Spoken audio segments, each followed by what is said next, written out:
Now, Lucy and I are really grateful that you're all here today. This is very kind of you to come and provide your support. We're going to have a good discussion here with our guests, who I'll introduce in a moment. But first, there are a few remarks I'd like to address to you. Now, this budget is, sadly, exactly what we would expect from a weak Labor government that in 4 years has not offered the slightest nod in the direction of fiscal discipline.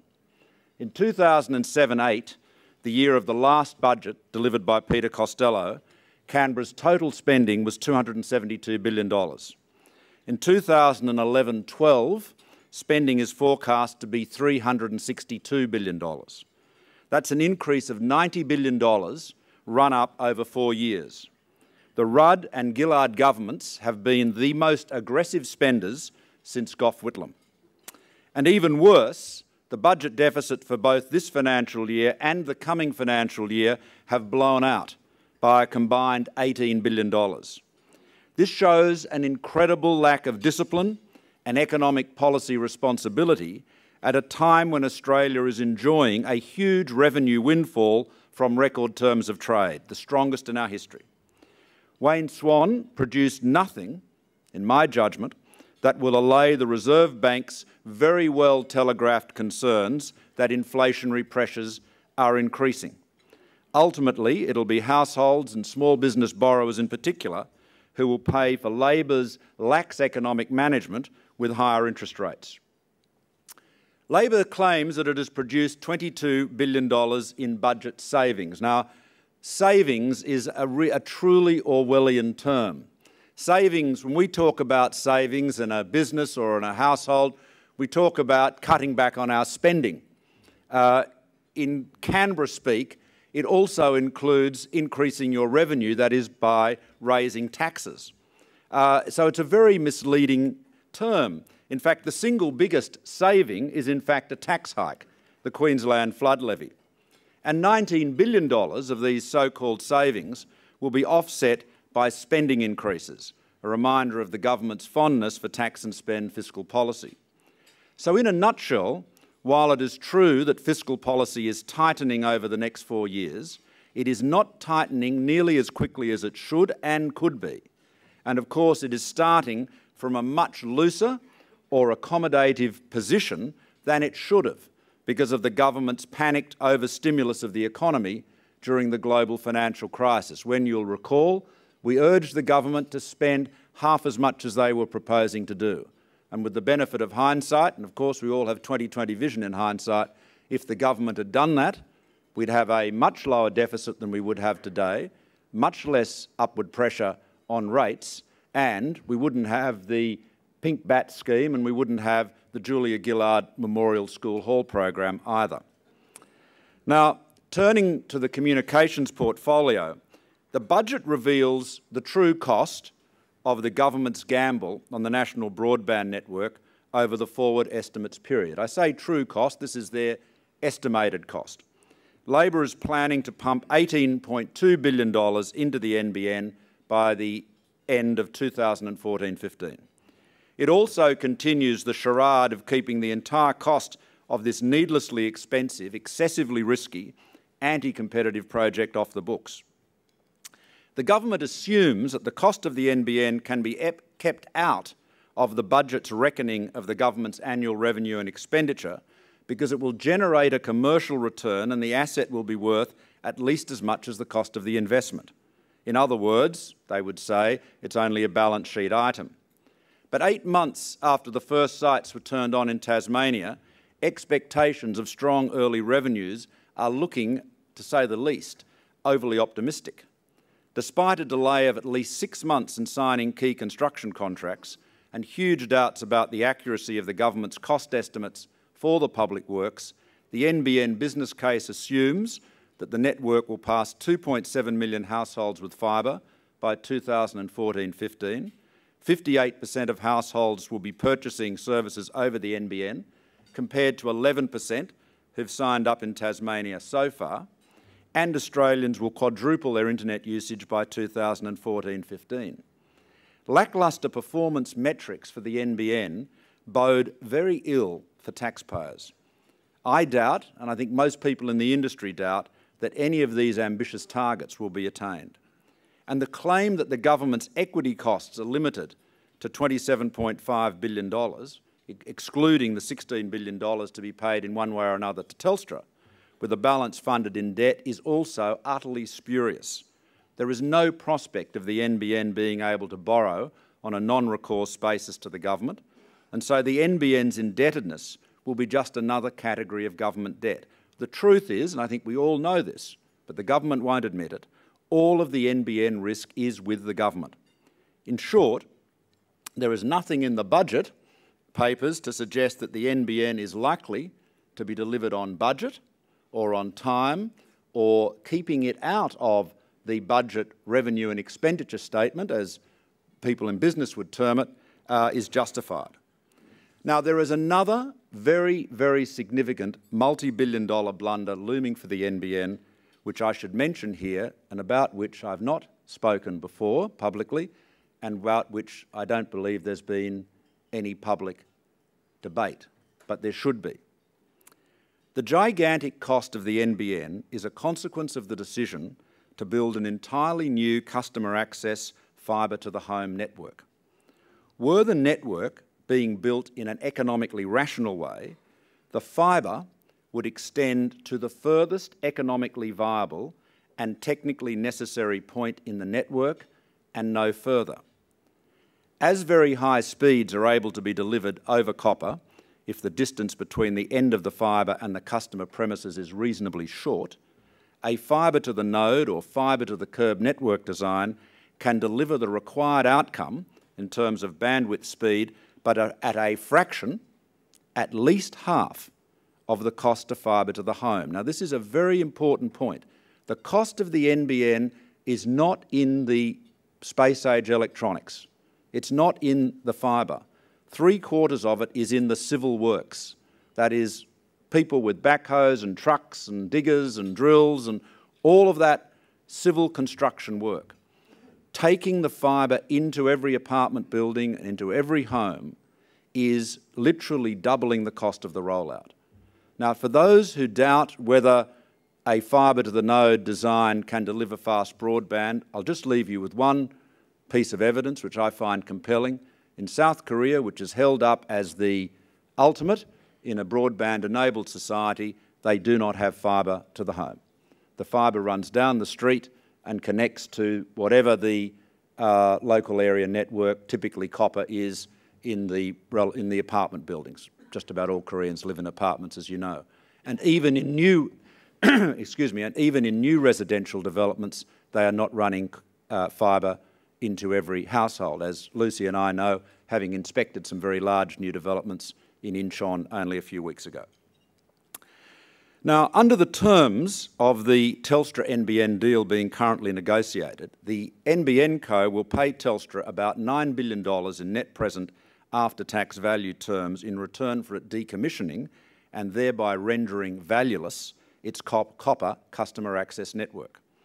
However, as the deal is currently contemplated, if NBN Co or a future government were to redesign the NBN so as to build a fibre-to-the-node network, at least in part, the NBN Co would be required to negotiate with Telstra to use a part of the copper customer access network it has already paid Telstra to decommission. More billions out the door. It is quite incredible, mind-boggling really, that a government would pay a private company $9 billion to decommission a network asset but not reserve for itself, as part of the deal, the right to use as much of that network as it chose. But of course, that's the real world that you all live in and I used to live in. And unless there is a change of direction on the part of the government, the Telstra-NBN deal will not simply deliver Telstra a $9 billion windfall for decommissioning the customer access network, but in addition set Telstra up to receive more billions when inevitably a future government, certainly a Liberal government and very likely a Labor government too, seeks to redesign the network topography in a way that reduces the crippling cost of the fibre to the home design without compromising the promise of universal, very fast broadband. Now, I don't want you to think I'm entirely negative about the budget, however. I want to say that I think the mental health initiatives have a great deal of merit. I'm delighted to see that the advocacy of Patrick McGorry and Ian Hickey and John Mendoza and many others, and above all Tony Abbott and the Coalition, have resulted in the government actually doing something. Now, they haven't done enough. It's a first step in the right direction. The level of redirection of overall health funding towards mental health is not as generous as it should be, and there are legitimate concerns about money being taken out of one pocket only to be put into another. But nonetheless, that is a step in the right direction. It's a gigantic issue and one which has been something that we, and I'm speaking here particularly about the Wentworth community, we have been, as Liberals in Wentworth, all of us, very strong advocates for action there. I'm also encouraged that the government's taking action to increase workforce participation.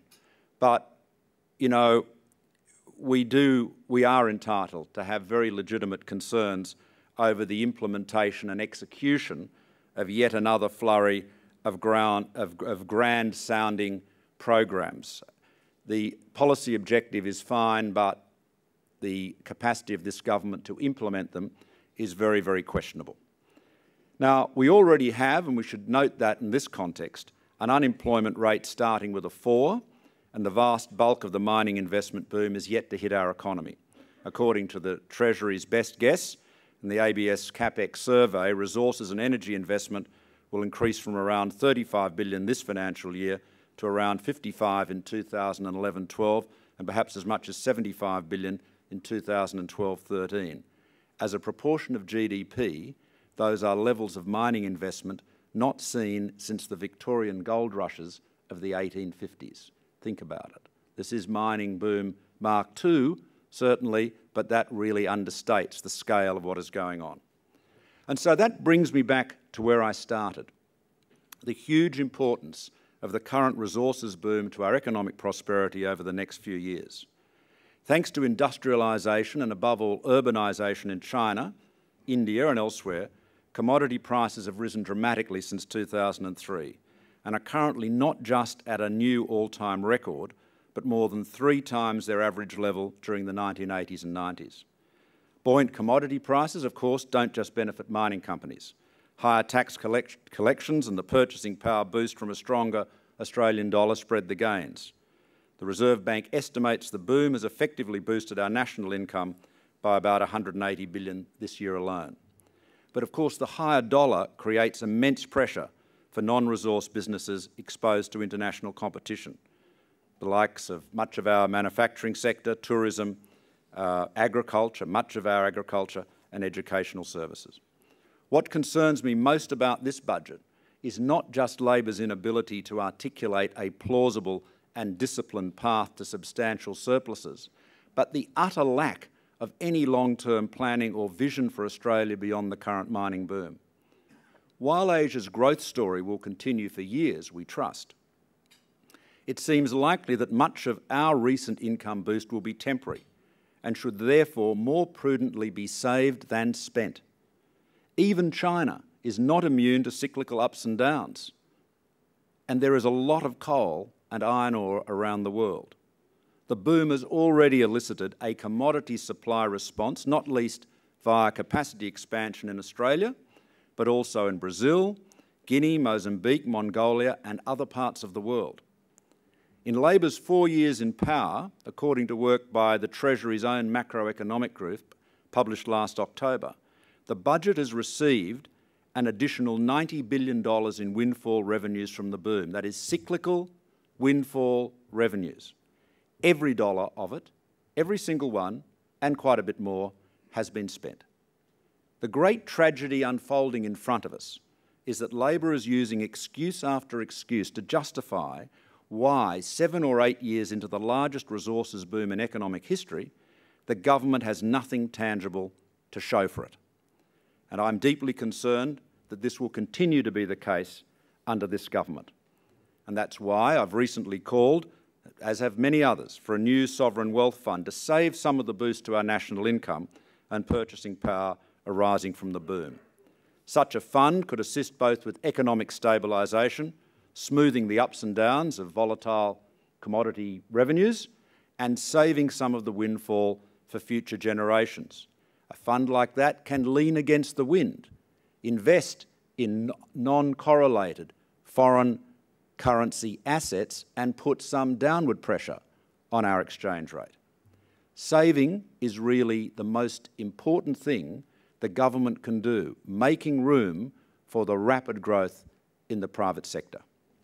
So I'll leave you with those thoughts and the sobering reminder as we reflect on the forecasts in the budget papers, particularly Statement 4 in the first budget paper, that when the outlook seems too good to be true, it probably is too good to be true. Now, thank you very much for listening to my remarks. I'm now going to invite our guests to come up, but before, they should come up now, but I'll just introduce them. Nick Greiner was the Premier and Treasurer of New South Wales from 1988 to 1992. He's had a really distinguished period in government as a reformer, a Premier that got in and changed this state for the better, and since his retirement from politics, he's been actively involved in the private sector, as indeed he was before he went into politics. Most significantly, Barry O'Farrell has put him in charge of Infrastructure New South Wales, and so we have a genuine infrastructure czar with us today. Michael Stutchbury, we all know Michael very well. He is the economics editor of The Australian. He's a very experienced journalist and brings a degree of discipline and intellectual rigour to our national media that is really without an equal. I'm sure he would regard himself as having many peers, but he has no one who does his work of analysis any better than him. Now, Shane Oliver is from, we all know Shane from the AMP, Dr. Shane Oliver. He's the head of the Investment Strategy and Economics team. He's responsible for the AMP Capital Investors Diversified Investment Funds, and he provides an outstanding economic commentary that all of us learn a great deal from. I thought his very pithy two-page analysis of the federal budget was very sound. So we'll now have a discussion and we'll be inviting comments and questions from the floor. So thank you very much, and I'll join my colleagues in the armchairs. Thank you.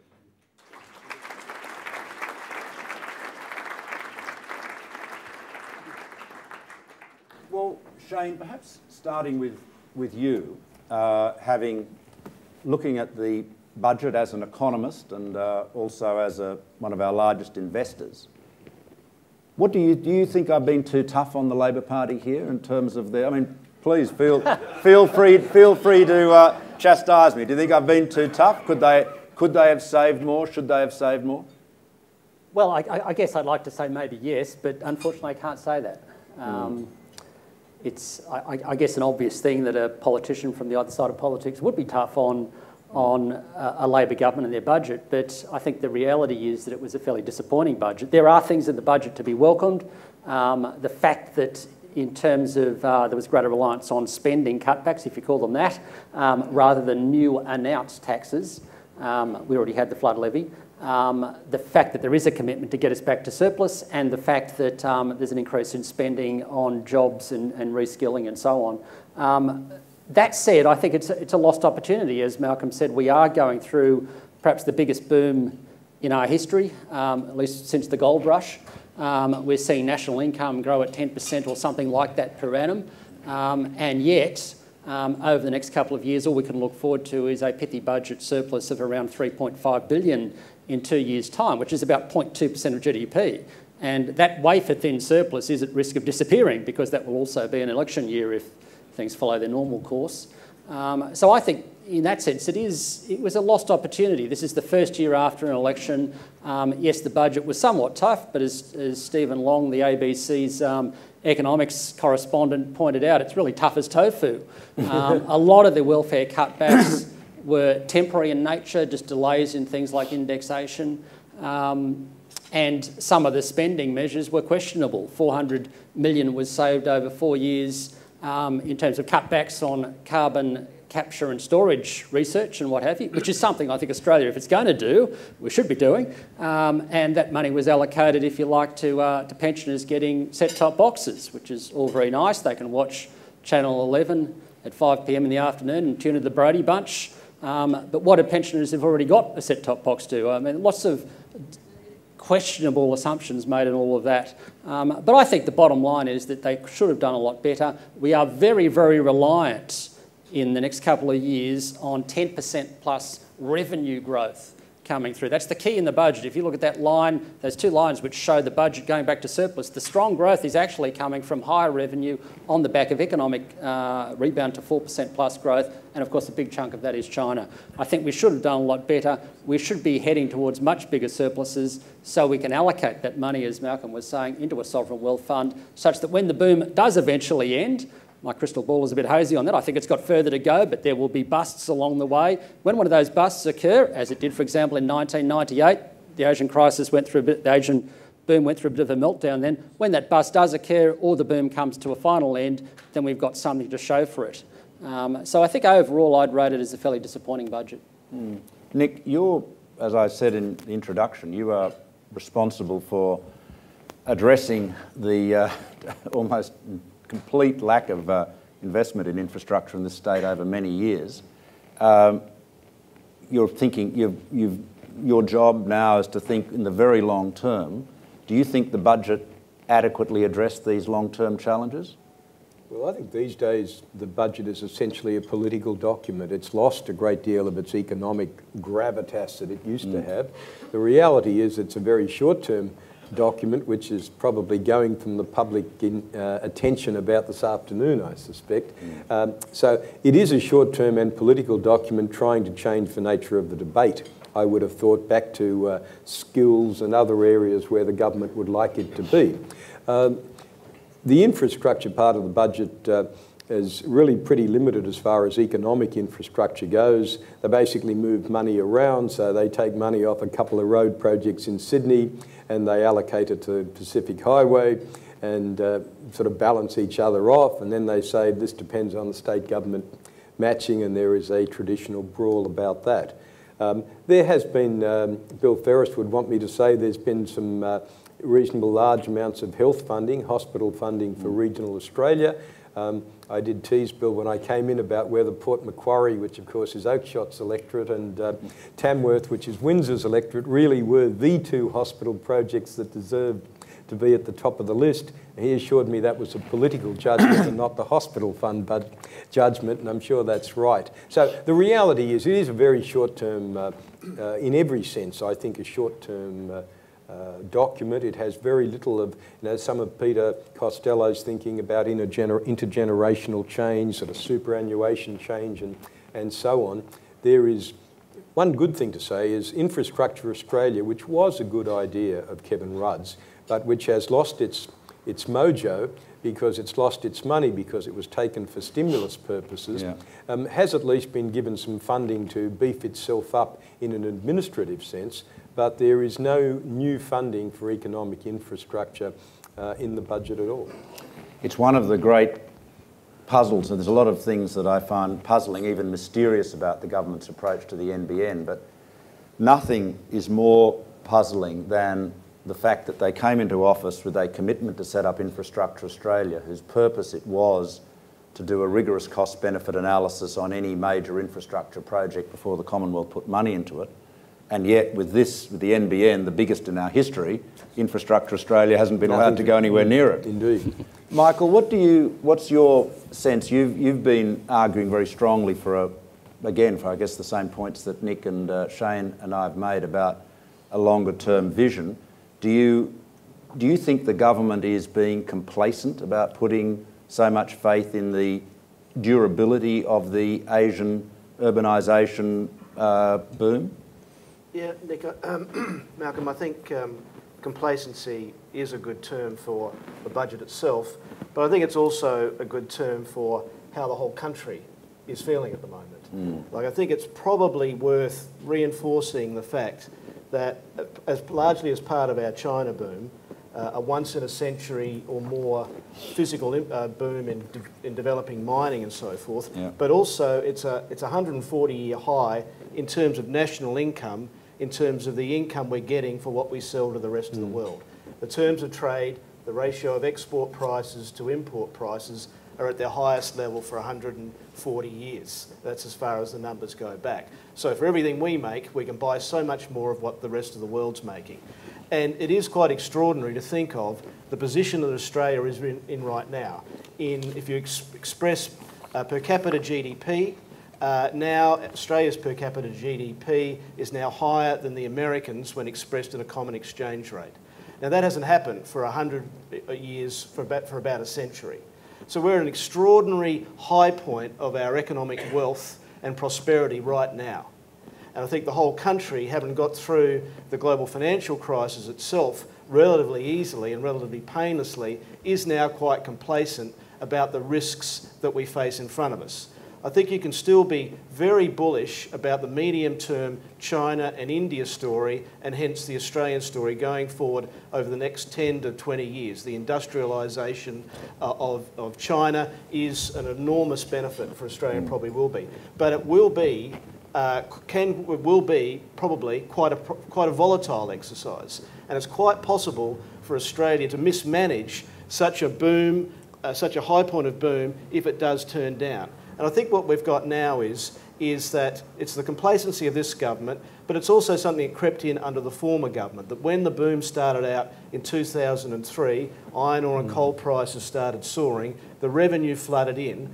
The Howard Costello government did produce a surplus, probably not big enough in retrospect, and they also embedded into the budget a lot of middle-class welfare, big tax cuts, a lot of spending measures, so that we injected a structural weakness into the budget.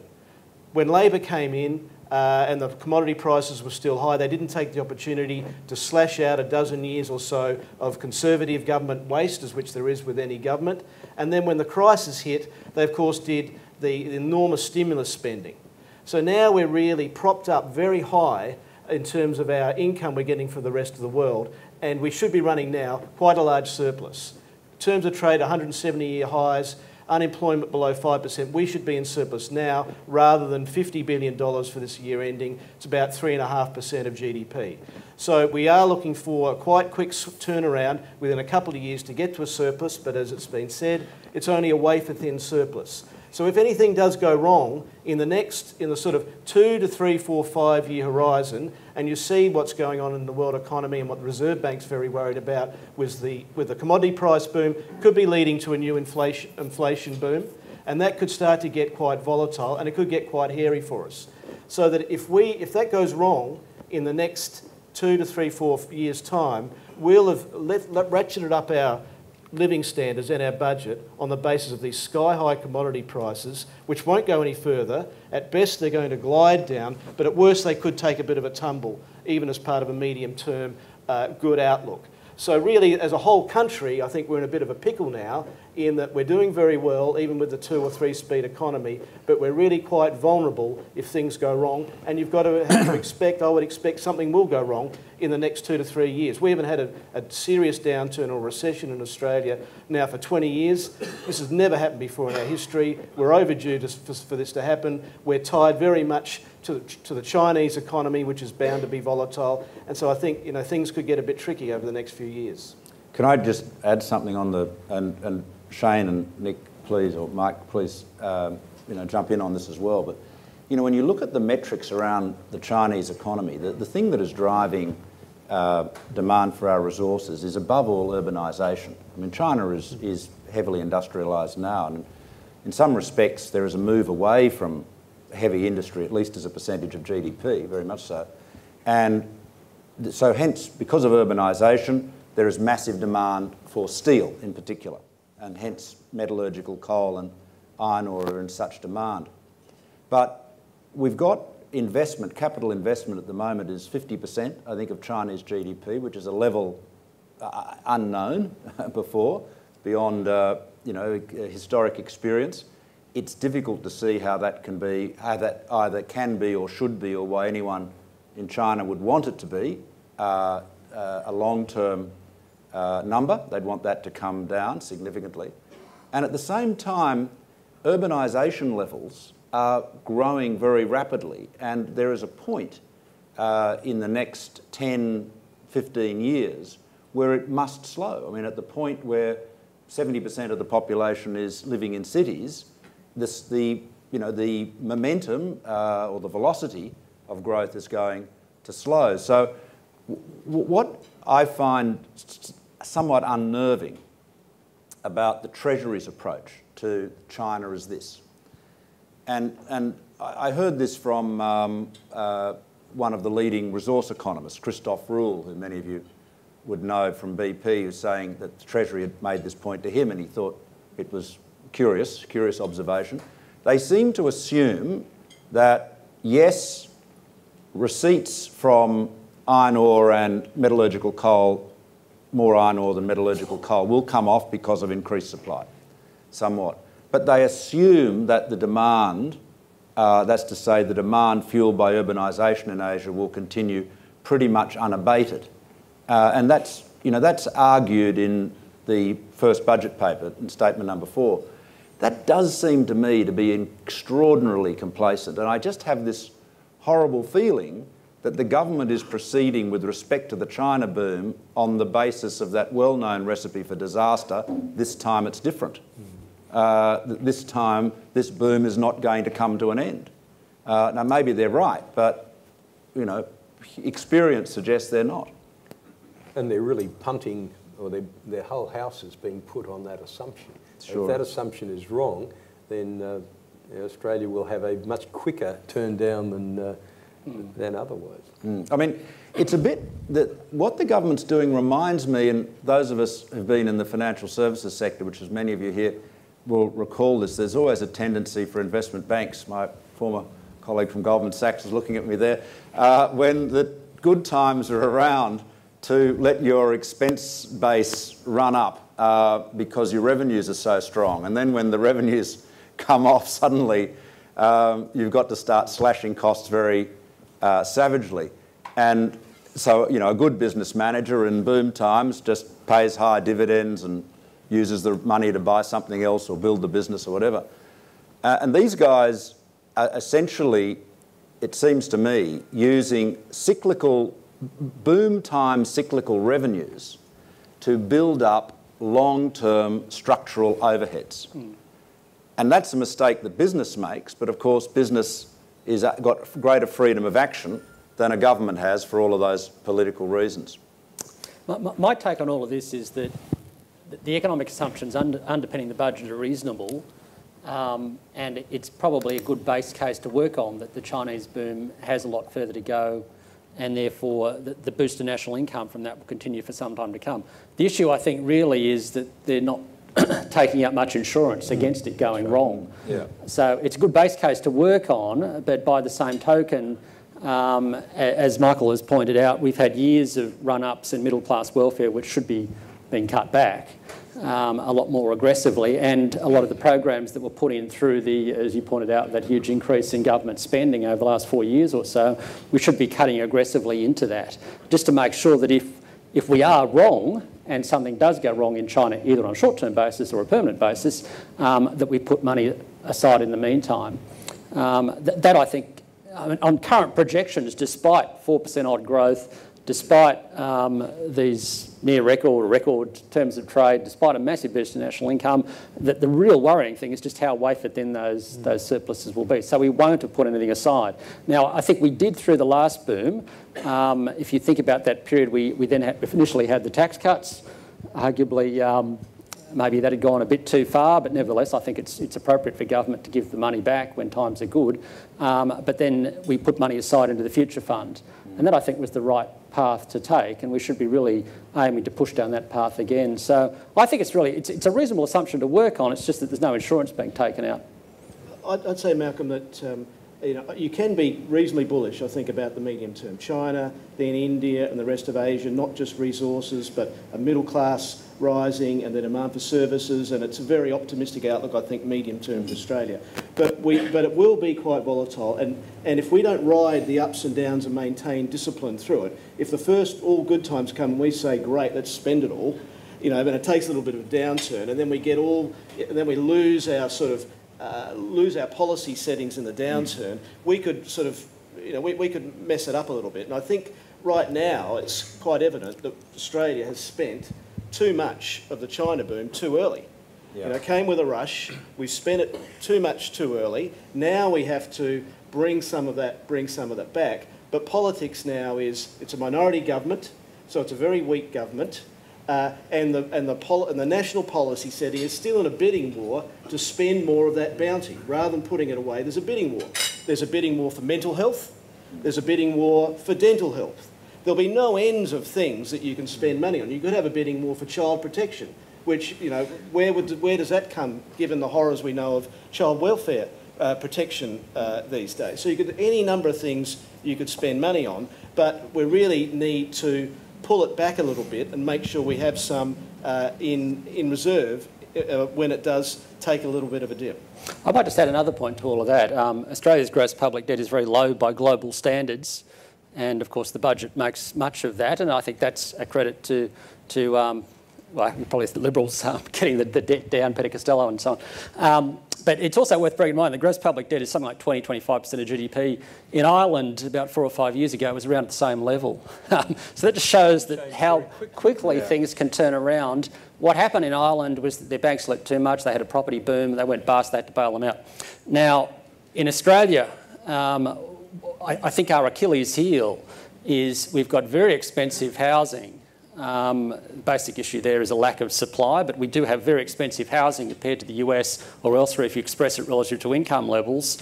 If anything did go wrong along the way, not only would we lose that huge boost to national income from China, but the odds are unemployment would rise and you could really trigger off a sharp fall in house prices and problems in our banking sector. So yes, right now we are in good shape, but it is dependent on the China boom continuing and house prices staying up or hopefully deflating or relative to income levels gently rather than coming down sharply. If it does go wrong, then there is that point of vulnerability there. So I think that just adds to the case that we should be really building up a lot of insurance now rather than waiting or not doing anything at all. Could I just make a point, Malcolm, about the, doesn't sound very loud, about the missed opportunity. It seems to me one of the problems is, of course, as Mike says, it's driven by the weak parliamentary position of the government, so therefore reform is seen as something you generally don't want to do, yet of course it is a time of prosperity when you ought in fact be looking at what are longer term reforms. And it just bugs me, the budgets used to be where treasurers talked about tax and tax policy and tax reform.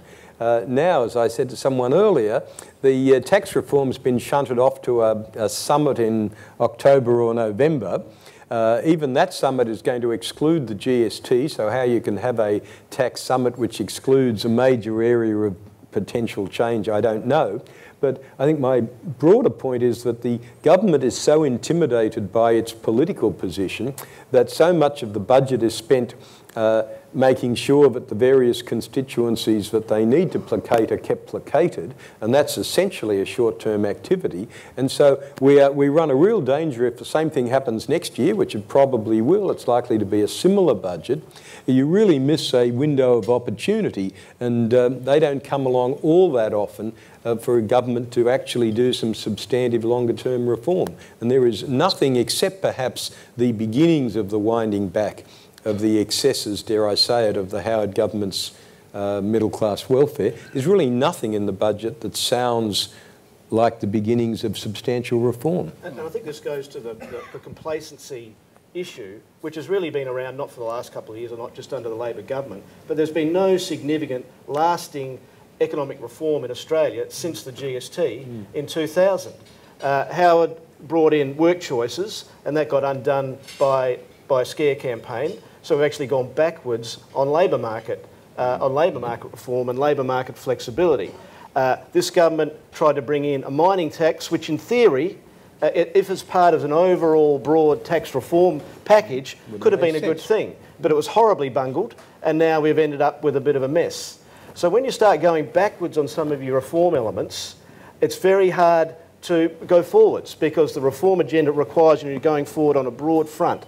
You go backwards on a key major element of it, and you duck proper tax reform, which we've ducked so far now, as Nick says, so that all of our income, basically all of our income gains over the last decade, have come from higher prices that China's willing to pay for us. None have come from productivity growth, because that's ground to a halt. So that makes us doubly vulnerable, I think, and I think the housing price point is worth keeping in mind, in that one of the big dangers now, of course, is the global inflation that's now rising. US Federal Reserve flooding the world economy with greenbacks. They're in a currency war with China. China's resisting the exchange rate appreciating, so that they both end up debasing their currencies. You've got a global inflation story rearing up just as we're heading into this once in 100 years physical mining investment boom.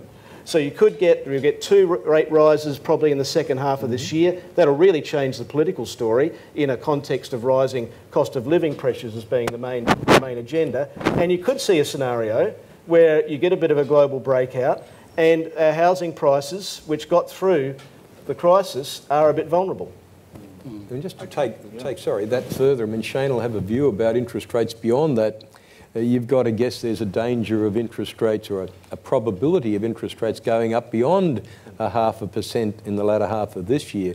That, of course, will help the political dynamic from a Liberal Party point of view. But from a national point of view, I think the Reserve Bank's recent statements have skated a bit under the media radar, because if you really had, say, 4 25-point increases over the next 12 or 18 months, that adds an additional element of uncertainty to the point you were making about house prices. Well, it certainly does. And a reading of the statement released by the Reserve last Friday would suggest that 4 are a possibility, because the market had already allowed for 2.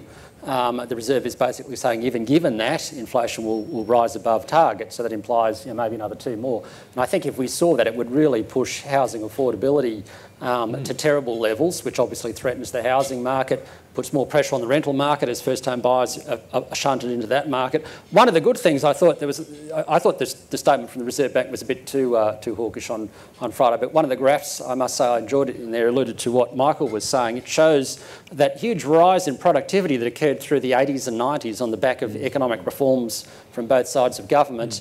Over the last decade, productivity growth has just been 1.2% per annum. It was 3.5% per annum through the 1990s, and similar in the 1980s. Yep. So that huge productivity renaissance in Australia has come to an end. But interestingly, gross national income has just kept sailing on higher. So as Michael pointed out, we've been living off the fruit of the Chinese boom, even though our efficiency and growth in output per person has slowed to a crawl.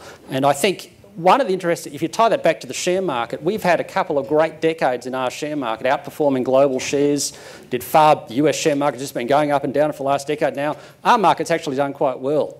But I'm getting a bit worried there, because for the last year, our share market has just been stuck in a range, even though the US share market has made new highs. The Dow Jones index is only about 12% below its all-time record high. Our market's still way off its all-time record high. So it looks like we're starting to lose it there, and the share market itself is telling us that Australia is dropping the ball to some degree. And I think if we're going to continue that strong outperformance by our market that we've seen over the last decade, you really need to see that productivity line start to pick up. But unfortunately, there's nothing in the budget which, or in policy making at the moment, that I think would give me confidence in that. You could say that Australia escaped the global recession because of a very large fiscal stimulus, but that fiscal stimulus came from Beijing, not from Canberra. You could also say that our living standards are higher because of a massive productivity boost, but that productivity boost hasn't come from Australia. That's come from moving hundreds of millions of Chinese from the rice paddies to the factories, which has enabled them to pay the much higher prices for our iron ore and coal prices, which in turn that we've pocketed here and spent on big screen TV sets and trips to Europe and the US. Indeed, tough messages. Now, some feedback, questions, comments from the room. Gentleman here in the... Yeah. A sovereign fund, is it feasible to fund such... Yep. A question about the sovereign fund issue. Is it, given the volatility of the economy and government receipts, is it feasible to build up such a large sovereign fund that can lean against the wind, as you said?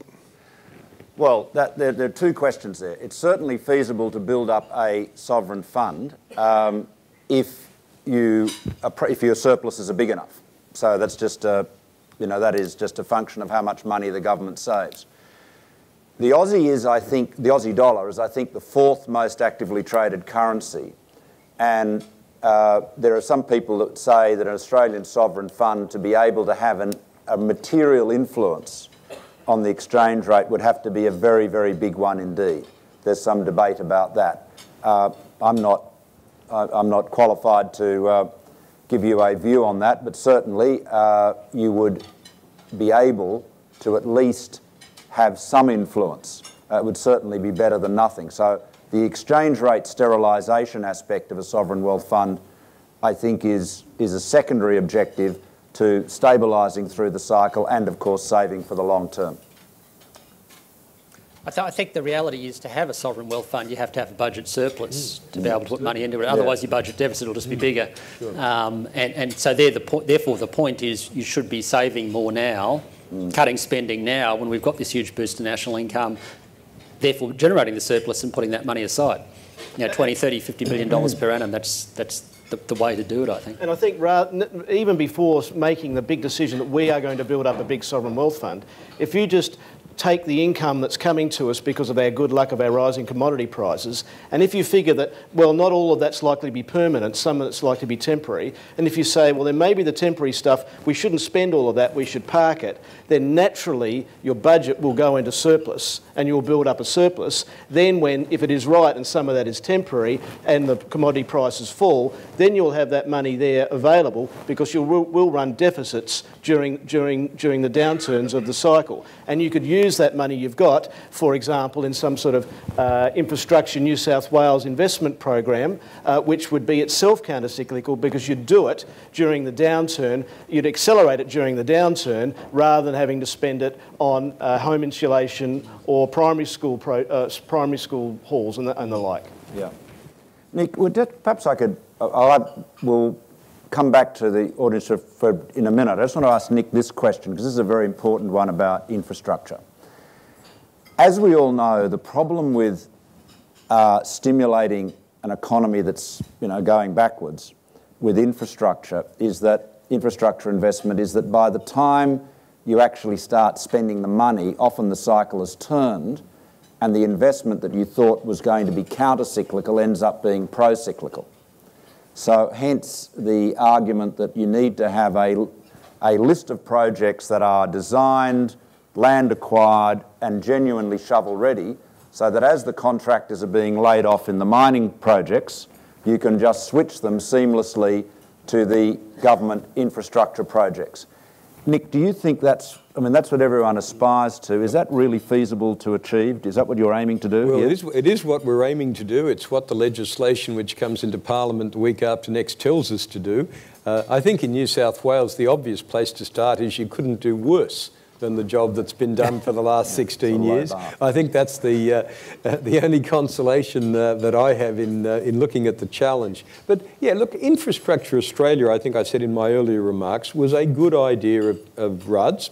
It was intended to create on a national basis, on a relatively non-political, non-partisan basis, a cost-benefit analysed range of projects, a pipeline, as Malcolm suggests, so that in fact the industry could see what was coming. You could obviously go up and down in terms of how much you funded. You'd also go up and down in terms of private sector participation, depending on where the private sector was. So yeah, what we're aspiring to do is to do a 20-year plan, which hopefully won't be an annual event, a 20-year plan that goes into Parliament, that is given some longevity, that sort of goes through a cycle or through the cycles, and to have a range of prioritised projects which can then be funded and built as circumstances allow or are appropriate. So that is what we're meant to do.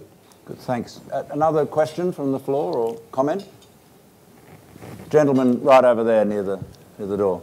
Yeah, table 7.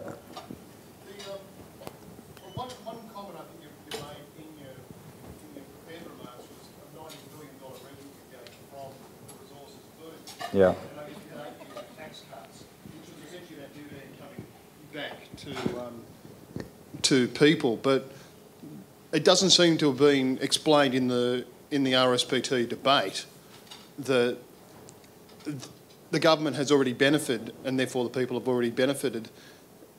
I guess what's the coalition position on that tax, and is that something that you perhaps need to focus more on? That in fact, generally people have benefited already from that resources boom, and there's a potential downside on the other side. Yeah, well, look, we are opposed. I mean, it's now a dead letter, but we were vehemently opposed to the resource super profits tax. It was a really badly designed. Even if you believed that you needed to have an additional minerals tax, it was a mad tax in this sense that it depended on the assumption that because there was a put effectively to the Commonwealth at the end of a project of 40% of the unrecovered losses, therefore the cost as to 40% of the capital of a project from the outset was no greater than the Commonwealth Government bond rate. Now that was just a fantasy, but that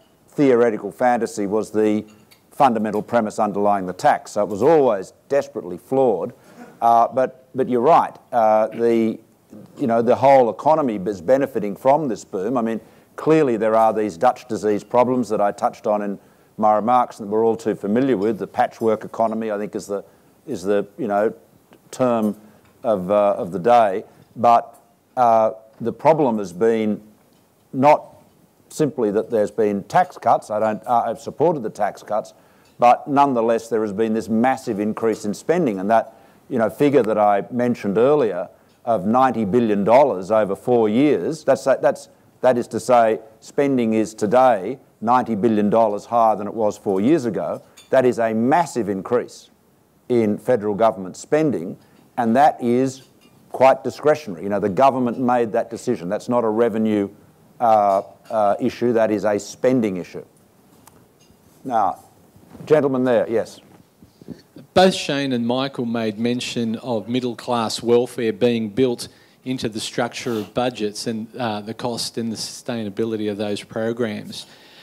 We've seen the government take some steps in this budget on those issues through freezing indexation, changing rates at which they cut in, those sorts of things. They've done a small assault on the dependent spouse tax offset. Some of your colleagues have said that's anti-aspiration. Do you agree with that, or do you think there should be more of an assault on middle-class welfare? Well, look, I'll try and be more precise than the term middle-class welfare and aspirational. They're fairly general terms. I'd just say this, that we cannot continue to indefinitely expand the welfare burden and the welfare net, if you like, in government. I mean, the reality is it will become unaffordable.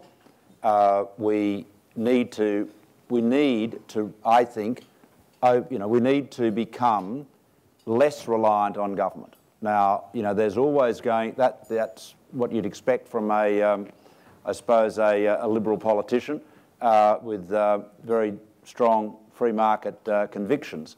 But we cannot get to a point where, most Australians are getting cheques from Centrelink. I mean, that is not where we can afford to be. It's not where we ought to be.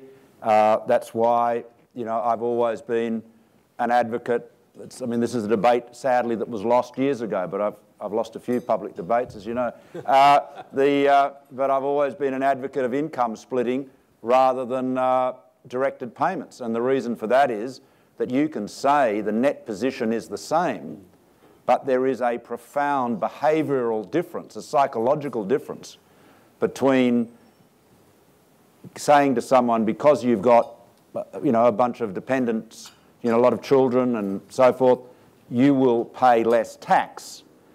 There's a big difference between that and so that the government takes less out of their pocket than the government taking the same amount out of their pocket and then putting some more into the other pocket. And I think and this is the Sovereign Wealth Fund, there's a behavioural issue there. There is a very logical, reasonable, rational argument against the government saving. That you give it all back to the public and let the private sector do it. But I tell you, when you're sitting around a cabinet table and there's a surplus, as there should be, there will be a tendency to either give it away or spend it. Okay? Whereas if there is a big bucket sitting on the table marked Sovereign Wealth Fund, your children's future, the destiny of the nation depends on us being sensible and prudent, there's just a chance, I think a pretty good chance, that a fair bit of that surplus will go into that bucket. And so there's a behavioural aspect to that as well. Now, just a gentleman right in the middle there. Yeah. Malcolm, last night Tony Abbott said in his budget and reply speech that what Australia needs is not a carbon tax, but in fact Australia needs election. Could you please outline, in your view, the most likely scenario for an early election? Well, look, I think all of us were very moved by Tony's address last night, and I could see the Prime Minister warming to his arguments. But I have to say that towards the end of his speech, she regained her composure, and without wanting to say I'm a mind reader, I think her conclusion was not to call an election. So I don't think there's very much prospect of either of the independents changing their mind. But things can happen in politics. So I don't think the government's going to seek to have an early election. The issue of the carbon tax, and I might say, because sometimes people make this mistake, while I've been a strong advocate of market-based measures to both cut emissions and indeed to do most things, that's my preferred way to deal with economic issues for the market, I've never advocated a carbon tax. In fact, I don't think putting a flat price on carbon is really an efficient way of cutting emissions. So just for the record, quite a lot of other people in Parliament on both sides have advocated it, but I haven't. The issue with an election and legitimacy that Tony spoke about is a very powerful one, though, because Julia Gillard did say just before people voted, there will not be a carbon tax under any government I lead.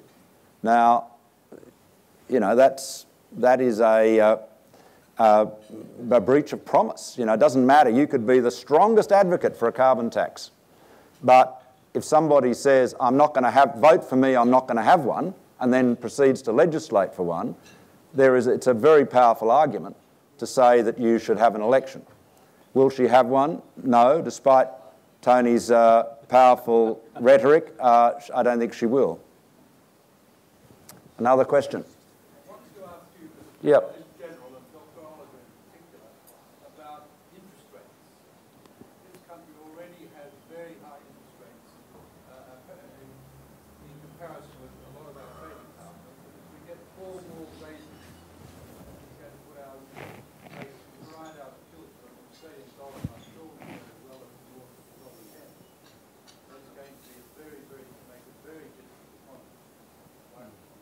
Did everyone hear David's question, by the way? I'll just repeat it. David Constable asks, our interest rates are very high by international standards, which renders us less competitive because of the cost of capital in Australia. If interest rates are to increase yet again, won't that make us even less competitive? Fair? Shane? I think 4 rate hikes would be a major mistake. An interpretation from last week was that a rate hike as early as June was a possibility. I think that would be a major error on the part of the Reserve Bank. My feeling is that we're yet to see how we've come through the impact of the floods earlier this year.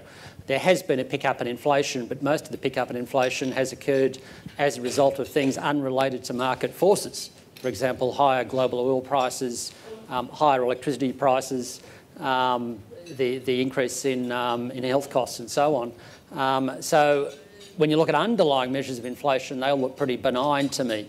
If anything, prices for clothing, household goods, everything in the recreation category, cars, all those sorts of things which are subject to market forces are all falling in price. So I think to jump in with a rate hike anytime soon would be a mistake. If we're talking about 4 rate hikes over the next year or so, it's a good prospect that US rates won't go anywhere. So our interest rate differential will go from, what is it now, 4.5% at the short end to the US will go to 5.5%, which, as you say, I think in an environment of high commodity prices will just put more upwards pressure on the Aussie dollar. So I've been expecting $1.10 for the Australian dollar. We got there last week. I'd have to say the risk is that if we go down that path on interest rates, the Aussie dollar will go even higher. Pull all that together, it will only intensify the two-speed economy phenomenon. Right now, retailers are doing it really tough. Retail spending is sort of running at something like 2% per annum. The norm is 5, 6, 7%, that sort of stuff. Housing sector is coming back down, which is the last thing you want to see. We've got a shortfall of housing, and yet we're going to build less and less of the things, which only makes housing affordability worse and, of course, puts more people in the rental market and pushes upwards pressure on rent. So I think there's a bunch of issues there which are major problems, but raising interest rates aggressively from here, I think, would be a major mistake. The unfortunate thing, of course, is, as Malcolm pointed out in these introductory comments, the budget doesn't do much to take pressure off the Reserve Bank. So if that mining boom really ramps up later this year, the rebuilding on the back of the floods comes through, and on average the Australian economy strengthens, then yes, the Reserve Bank will remain under pressure. The budget perhaps should have done more to cut back spending and take that pressure off the Reserve Bank, but it didn't. Can I say, Malcolm, that probably in a big contrast to Shane, I think the likely scenario is that you get a rate rise from July, August, another one in November, and then another couple, at least a couple, next year. And I think that shouldn't be surprising. I think the surprising thing is that rates aren't higher than they are right now. We do have our commodity prices at a 140-year high. National income has been growing very, very sharply. The unemployment rate now is in that 4 to 5% zone that the Treasury estimates is the lowest that unemployment can go without starting to spark inflation pressures, and we're now going into the real meat of our biggest ever mining investment boom. Basically, mining investment is going from 3% of GDP to over 6% of GDP. Now, that may not sound a lot, but if the economy can only grow at a bit over 3% a year, and you've got one sector of it doubling from 3 to 6, that leaves very little space for the rest of the economy to be able to grow. So with inflation pressures now starting to bubble up, and if your policy settings are wrong, if you re-regulate the labour market and start to push up wages growth, and your fiscal policy is too loose because you've spent too much of the boom, then you start to throw more of the pressure onto monetary policy, which we haven't really seen till now, but we'll probably start to see over the next year. Okay, please, Bill Ferris. My question will start to the panel. I'll direct to Mike in the first place because it relates to his complacency thesis. But allow me just a quick clarification about Nick Greiner's view about Port Macquarie and Tamworth hospital decisions. The Health and Hospital Advisory Board, which advises the government on infrastructure spend in health, it's a board that has an act that requires it to look at all sorts of things, but classify what are eligible and good projects for the government to select from. So the board gives them a list, Nick. The interesting dynamics is the government can't spend money on anything the board doesn't submit or approve, but equally it doesn't have to spend or accept those recommendations in the list. So it's that sort of wholly dynamic. But as you would gather, probably Port Macquarie and Tamworth and one or two others got actually more attention and more rigour than they might have otherwise. So, not an apology, just a clarification. My question, my complacency, and following on David's questions in a sense, if China-India story continues, if you think the pressures for interest rates are continuing up, then probably the currency will certainly continue strong and upwards. Is it just complacency and or political incorrectness that we never seem to have any chat about offshore investing. I mean, you would think that the manufacturing sector, it can sit here and stay like the frog in the boiling water, or it should be off its arse in historically incredible times to expand offshore. We don't see a lot of it. We don't hear much chat about it. There's certainly no industry policy to suggest any incentivising for that. Any views from the panel that that's a meaningful thing we should be talking about? Well, I think there'd be, people in the room would be closer to the investment decisions than I would be, and you're no doubt right that at the peak of the commodity price and the currency cycle, that is an ideal time to invest offshore because offshore assets are weak. On the other hand, I suppose this is also the time that your local manufacturers are under a fair bit of pressure here, and they probably become a little bit risk averse and a little bit focused into maintaining their home patch and making sure that that stays as healthy as they can. So perhaps that's not surprising that you don't get a bigger focus. And our manufacturing sector, of course, is much smaller than it used to be. It's a fairly small part of the economy, and mining and services are taking over the slack. Great. Rob Barry has a question from just over here. Sorry, my question really to Malcolm is, does he believe we will have a carbon tax July next year? And if we do have a carbon tax, can I ask the panel what effects that would have on growth forecasts in the budget? I'll answer the political part of the question. The government will be able to enact its carbon tax legislation, the details of which have not yet been settled. So, we're talking about something that is little better than a concept at the moment. But they'll be able to enact it if they can get support from the two country independents, Rob Oakeshott and Tony Windsor, and the Greens. If they cannot triangulate between those two, they won't be able to get it through. So my view to date has been that they will not be able to achieve that triangulation. That is to say, the demands of the Greens will be too extreme and to be able to reach agreement with the country independents. But I might be wrong. There seems to be some air of confidence among government ranks that they will be able to pull it off, but time will tell. As to the economic effects of the carbon tax, perhaps the economists should comment. Well, in theory, a tax which raises a certain amount of revenue and puts all that money back into the country shouldn't have a major impact. But the question is, obviously there's going to be a lot of slippage in the process, and it depends on how that money is put back into the economy.